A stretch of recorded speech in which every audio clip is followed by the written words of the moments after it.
Iran,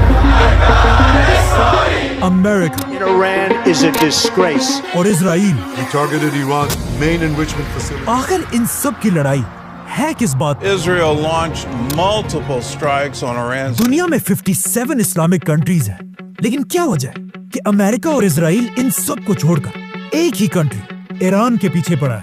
Iran और America की इस जंग को पूरा समझने के लिए हमें पीछे जाना होगा, all the way to World War 2।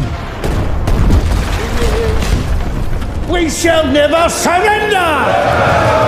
World War 2 में दुनिया की हर कंट्री के पास सिर्फ दो ऑप्शंस थे कि या तो वो ब्रिटिश एम्पायर का साथ दे और या हिटलर का, Dass ich nicht in diesen Jahren für dich eingesetzt habe. जिसमें दुनिया के ज्यादातर कंट्रीज ने ब्रिटिश एम्पायर का साथ दिया। लेकिन उस वक्त ईरान के बादशाह ने ब्रिटिश एम्पायर को छोड़कर हिटलर के साथ हाथ मिलाया, Ich werde nicht eingesetzt. जिसके बाद ईरान और जर्मनी बहुत ही क्लोज दोस्त बनने लगे और ये बात ब्रिटिश एम्पायर को बिल्कुल पसंद नहीं थी। इसीलिए ब्रिटेन ने हर तरफ से ईरान पर हमला कर दिया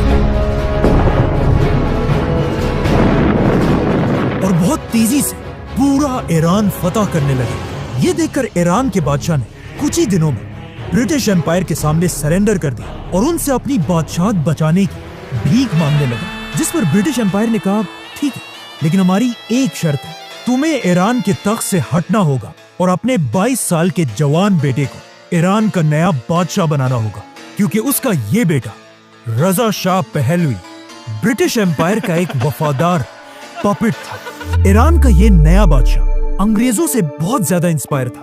वो चाहता था ईरान के लोग भी बिल्कुल वेस्ट की तरह कपड़े पहने, उन्हीं की तरह पार्टियां करें और अपने सारे ट्रेडिशंस को भूल जाए।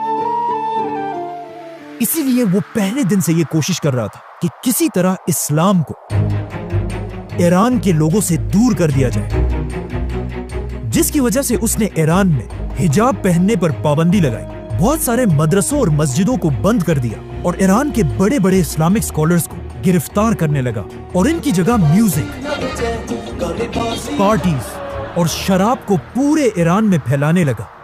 यहाँ तक एक टाइम ऐसा आया कि ईरान में इतनी शराब बनने लगी कि ईरान जैसा इस्लामिक मुल्क दुनिया को शराब एक्सपोर्ट करने लगा। ईरान के इस बादशाह का ख्याल था कि वो जो भी कर रहा है बहुत ही अच्छा काम कर रहा है।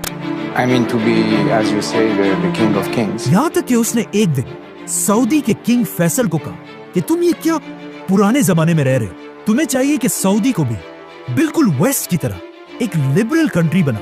लेकिन सऊदी के किंग फैसल ने ऐसा करने से इनकार कर दिया। लेकिन यहाँ पर फनी बात यह है कि आज वही